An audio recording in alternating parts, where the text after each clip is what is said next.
Lantarang inilarawan ni LCSP President Attorney Ariel Hinton na tunog lata at ampaw ang tingin ng mga prosecutors, congressman, sa depensa ni Vice President Sara Duterte kaugnay sa impeachment trial laban sa pangalawang Pangulo.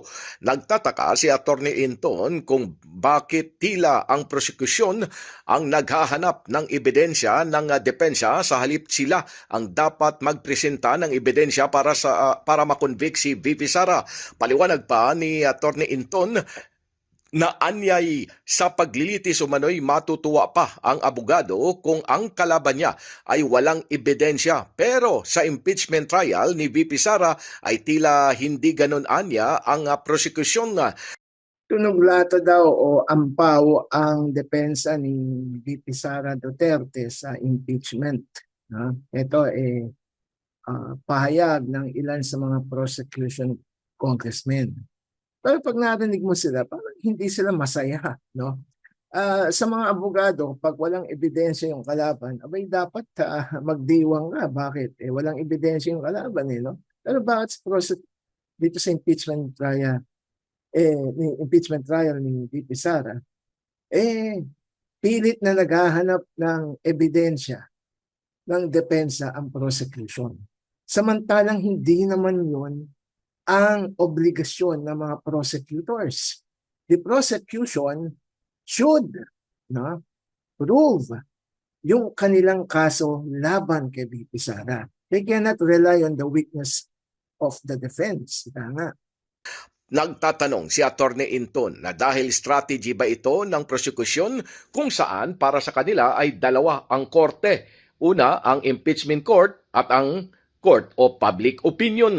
Dagdag pa ni Atty. Hinton na ang naratibo umano ng prosekusyon ay kung maabsuelto si VP Sara ay papaano siya naabsuelto kung wala naman siyang depensa. Paliwanag pa ni Atty. Hinton na sa hindi abogado parang tama ang prosekusyon pero alam naman ng prosekusyon na ang burden of proof ay nasa ebidensya ng prosekusyon na i-prove o patunayan na guilty si VP Sara. Hindi na kailangan ni VP Sara patunayan na guilty siya, presume innocent siya.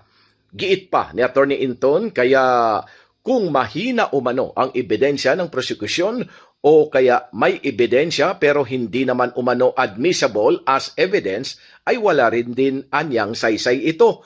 Ayon pa kay Atty. Hinton, ano ba ang dapat i-prove o patunayan ng prosekusyon? Ayon sa impeachment article, iniisa-isa ni Atty. Hinton, una, umano ay misuse of public funds, misappropriating and irregularity liquidating of 612 million pesos confidential funds, unexplained. Pangalawa, unexplained wealth, disappropriation to her lawful income alongside the SALN.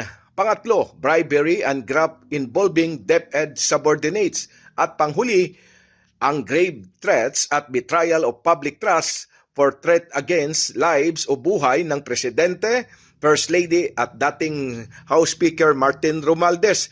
Yan umano ang demanda laban kay VP Sara. Kaya't kailangan talaga na patunayan o i-prove ng prosekusyon na hindi yun dapat na i-prove o patunayan ni VP Sara na inosensiente siya.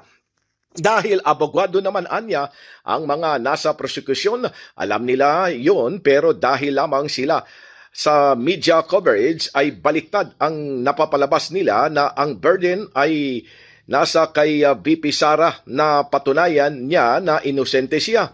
Kung ganyan anya ang estratehiya ng prosekusyon ay nakadududa kung talagang sapat ang ebidensya nila laban kay VP Sara tulad ng pinangangalandakan nila sa media. Kaya pilit nilang binabaluktot ang saligang batas na hindi 16 ang boto para makonvict si VP Sara, kulang man sa ebidensya, may numero naman sa Senado para magpasya. Sa tingin po namin, para sa prosecution, dalawa ang husgado. The impeachment court and the court of public opinion. Makikita nyo na ang narrative na kanilang sinasabi sa tao ay wala namang ebidensya sa Sara no? Pero baligtad sa dapat na proseso na dapat sila ang mag-prove nung 4 na articles of impeachment, no? Hindi sila mananalo kung walang ebidensya si Sara, mananalo sila kapag meron sapat silang ebidensya. At yung ebidensyang yon, hindi lang ebidensya na ebidensya, dapat admissible in evidence. Kaya mahalaga yung presiding officer na alam yung kanyang ginagawa kapag may mga dapat siyang i-rule na mga objections sa magkabilang panig. So, sa prosecution panel, galingan nyo mag-present ng ebidensya. Hindi yun hinahanda nyo, no, ang isipan ng tao na kapag na-acquit si Sara, ay na-acquit siya kahit walang ebidensyang paninisinta si Sara. Baliktad po. No? Kung magiging base sa ebidensya, no, dapat yung strength ng ebidensya ng prosecution ang tingnan nyo at hindi yun weakness ng depensa. Maraming salamat. Pilipinas mula sa Quezon City, Silvestre Rambulabay, Radyo Kayumanggi.